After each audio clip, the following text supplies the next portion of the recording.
What's up, guys? We are taking a look at a recent NECA figure today from a line that I have reviewed a few pieces from, but I've never really gotten too deep into it, which I kind of regret at times, but also I collect a lot of stuff already. So I couldn't pass this particular one up because I do really enjoy the character and I like the comic book that this guy is from. So today we're taking a look at the NECA Ultimate Predator, the AHAB Predator from the Fire and Stone comic book. So we've got him here in the standard Ultimate style packaging. So it's a it's a flip cover. We've got some artwork on the front, and then we've got comic artwork on the side, and then the back has product shots, but they're kind of done up in a comic panel format. So presentation's really fantastic here. And then of course you can open it up, you can see the figure in the window there, and then we've also got a big, huge product shot of AHAB over there on the side. So let's do it. Let's pull him out and take a look. Alright guys, here he is out of the package, our Ultimate AHAB Predator from NECA Toys. Really excited to take a look at this guy. He comes with like 1,000,001 accessories, a whole bunch of stuff going on here. After watching this review, if you want to snatch one up for yourself, as usual, I'll put a link down to Big Bad Toy Store in the description below. Check them out if you want to get one. But let's take a look at how this guy moves around first and see what he's got as far as articulation. So we're going to start at the head, and you can go backwards a little bit, you can go forwards, down, bobble side to side, and then you can rotate. You do have a lot of stuff to contend with over here because, I mean, the backpack is considered an accessory, but come on, everybody's going to use it. So it's, safe to assume that it's going to be there. The arms are similarly articulated on both sides, but we're going to talk about them independently because there are specific things on the left side, well, your right. So the arms can go out. You can swivel them. There's a bicep cut there for swivel. We have got a double jointed elbow, so a lot of movement there. We've got rotation at the gauntlet, so with the forearm. We've got rotation at the wrist, and then they've got hinges as well. But on the left arm, not to mention the fact, again, that he does have the backpack on, so that kind of changes articulation to begin with.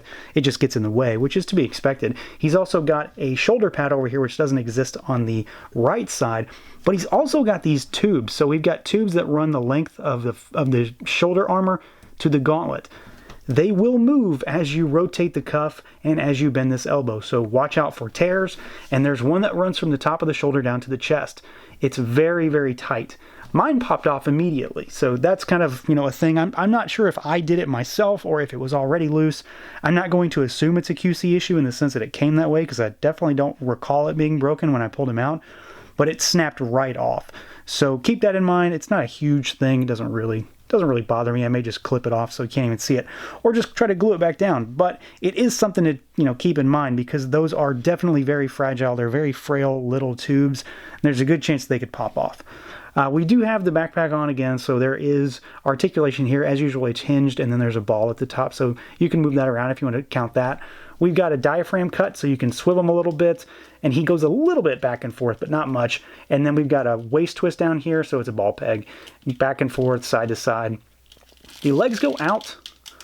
They don't go out too far because the loincloth here, the fur padding, is kind of a hard but rubbery plastic, so it doesn't give too much. He can kick forward. He only goes back so far because of this guy. Again, it's in the way. You've got a cut up here. We've got double jointed knees, so plenty of movement there.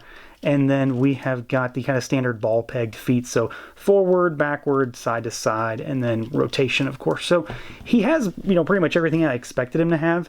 We do have some limitations with armor, but that's not to be expected really. And then we have some limitations down here. So it's kind of standard stuff. The only real thing to point out that is, worrisome are these tubes, because obviously I broke mine, and there's no telling how many people are going to do that if you don't notice them, because they are really, really small. And they aren't necessarily, things that jump right out at you, but they will snap if you pull too hard on those arms. As far as the overall look and feel of this guy, I mean, that's the main reason I bought this particular figure. I like the AHAB Predator from the comic books, and I think this is a pretty faithful recreation of this guy in plastic. I do have maybe one thing to gripe about. Well, no, actually, let's make that two. One's kind of weird, and one's just kind of an annoyance. So in terms of the overall sculpt here, I think this is pretty solid. He's about an 8.25-ish inch figure tall. We do have armor that runs down his shoulder, nice dry brushing on there. It kind of meshes with the backpack. Again, this is counted as an accessory, so you just clip it on. I just assume that everybody's going to use it. It's a quintessential Predator thing. You're not going to see me not use it, so I just assume it's part of the figure, and it's supposed to be there 100% of the time. We have got the gauntlet with the blade. So he's got two. I've got the tri-blade one here now. So you've got the retractable blades. We've got this gauntlet over here with the control pad. You're going to pop it up. It's got a little hinge in there. Nothing's lit up or anything, so it's just, he has it, but it's not in use, so to speak. And then we've got a couple different sets of hands. We've got on him right now are the closed gripping hands, so he can actually hold stuff, and you'll see what that stuff is shortly. We've got this humongous skull necklace that hangs down. This guy is removable if you wanted to pop the head off and pull it off. We've also got an amazing kind of half cape going on here. I really like this material on him. It looks ragged and kind of worn and used and nasty. Very befitting of this particular type of character. It is billed as an accessory as well, but it's just because it's removable. Pop the head off, you could pull it off. It's just kind of tied around his neck there. And then we've got tons and tons of paint lines for the netting, which, as usual, NECA has done a really solid job. You can also see some of the spotting that runs down from his head that's on his chest, and then it's also on his thighs a little bit. I really, really dig the netting. I think they do a great job pretty much through and through. It's pretty rare to find one that I would consider to be bad. I think this one is pretty solid. One of my gripes, though, is going to be down here in the crotch region. We've got different colored joints and pins. So the pin in this thigh joint here is dark brown, and then the hinge joint in this actual thigh joint here, the hinge part, is brown as well. So this is white, well, whitish cream, and it's just odd. They're odd colors. I don't understand why that color choice was made there. I don't really get it. It's kind of off-putting because you can almost always see this little brown dot here. You can't see the hinge joint in there too well unless you're really looking for it, or he's posed incredibly dynamically, I suppose. But it's just weird.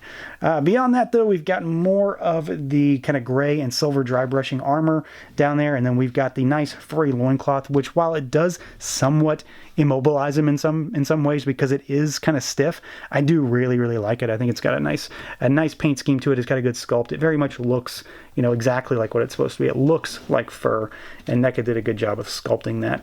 So I think he looks really good. My only real gripe in terms of the body is just what's going on around his junk.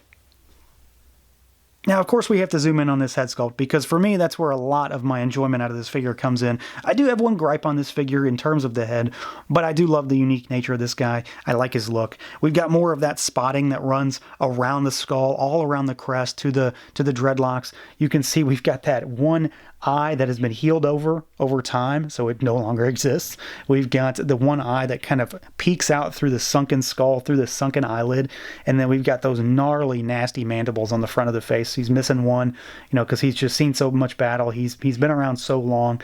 My gripe comes in around that same area, though, because as you can see, we've got a really just kind of ugly seam line there. In some ways, in some lighting, it almost looks like the plastic, the flesh tone is a different color, but for the most part it's okay. It's a noticeable thing, so it's like it's kind of an eyesore, but at the same time, when you're looking at him dead on, I mean, it's just almost perfect as far as what he's supposed to look like. It's only when you get him at a profile that it really is a problem, so it's not too much of a big deal, but got to talk about it. And then we've got, the dreadlocks that run down from the back of the head, from the crest of the skull. We've got this, little Predator-style barrette there that holds some of them together. Again, all individually sculpted, and they're all just, plugged into that head. So a lot of care and work goes into those things. It has to be a nauseating detail to have to get right. But NECA does a pretty good job of getting those dreadlocks to look fantastic, and I think he's got a great head sculpt. Paint is solid.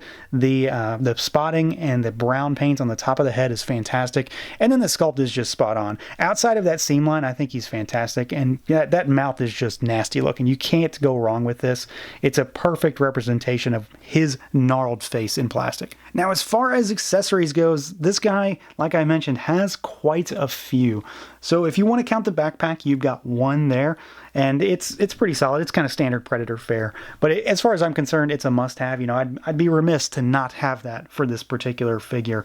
We have got an extra set of hands, so we've got the kind of gripping hands on this guy now. You've got two different hands, so you've got different style pose hands. You've got one that can grip the throwing disc, and then you've got one that's just more of a style pose. You can use it to maybe grip on another figure or just, put him in a pose. We have got the aforementioned throwing disc. So this is a Predator staple. You can't not have one of those. And then we've got another gauntlet add-on, so you just pop these guys out. And this is a double blade one versus the triple blade one that we've got already on him. So you just pull it off and put it on. But we have some really, really big accessories for this guy as well. So one of the things with this particular Predator in the comics is that he goes up against an engineer. So we've got a few things that kind of remind us of that. We, for one, have got the engineer gun. This thing is kind of difficult to get him to hold, but he can hold it.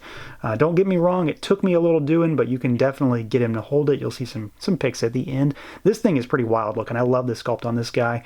It's got a little bit of paint on it. It's mostly just kind of flat black, but it does have some like dry brushing wash on there. Really cool design. Very, very engineer type of design. So that's fantastic. We have got AHAB's spear. This guy is, like 9 inches tall. Really big. Nice, spear design at the top there. Little pointy end. It's kind of frail. It's kind of flimsy. Just be careful with it. And then we've got a really nice ornate grip here that he holds really well. So you can get him to do a single-handed pose or a two-handed pose just fine. And then he's obviously got a helmet on or a mask. But for me, the coolest accessory is this guy. So we've got an engineer spine and skull. This thing is just fantastic. Tons of detail on this. There's just tons of sculpted detail in the spine, in the skull. Lots of paint on this guy to kind of bring out the pitted and cracked and nasty design that's in this thing. This is a really just cool accessory. There's no way to say it else. It's just a cool accessory. It's really awesome. And then we do have the removable mask. So instead of a removable head or a swappable head, they went with a mask accessory, which I really like this. I like the idea of not having to pop off a head and put a different one on. I can just pop the mask on because that's essentially what it is anyway. I really, really like AHAB's mask. You can see his mandible sticking out from underneath there. He's got some scratches that run down it. It's pitted, it's worn, it's used. He's an old Predator, so it should look kind of nasty and beaten up, and it very much does. It's got some red paint on there, and it's got the red lenses, so it very much fits his design. I think it works really well with his particular armor pieces, and I mean, come on, it just looks cool. You can't argue with that design. So overall, I really like this figure. It does have some issues, don't get me wrong. I think those little tubes on the armor are a definite pain point, obviously because I broke one of them. I'm sure I'm not going to be alone in that, so just keep that in mind. I do think that seam line on the face is a bit unfortunate. It's probably unavoidable, but it's still, kind of an eyesore. And then those joints in the thighs are really weird. I'm not sure why they're different, why they're so very different in color from the other stuff. We do have different colored pegs on the arms and things like that, but these are just kind of standout joints. They look really odd. We've got one peg that's different and then one hinge that's different. It's just kind of weird. Other than that, though, I think the sculpt is on point. I love the cape. I like all the accessories. I love the paint job. I love the mask, and I really, really dig that spine and skull. But on top of that, I just like this Predator. I like him from the comic books. I'm glad to have him in an Ultimate Predator form, and overall I think NECA did a pretty good job. He just has a couple issues, but they definitely don't outweigh any of the positives on this figure, nor should they stop you from getting him either. So that's going to do it for this look at the NECA Toys Ultimate AHAB Predator. Let me know what you guys think. Feel free to like, comment, subscribe, and share, and until next time.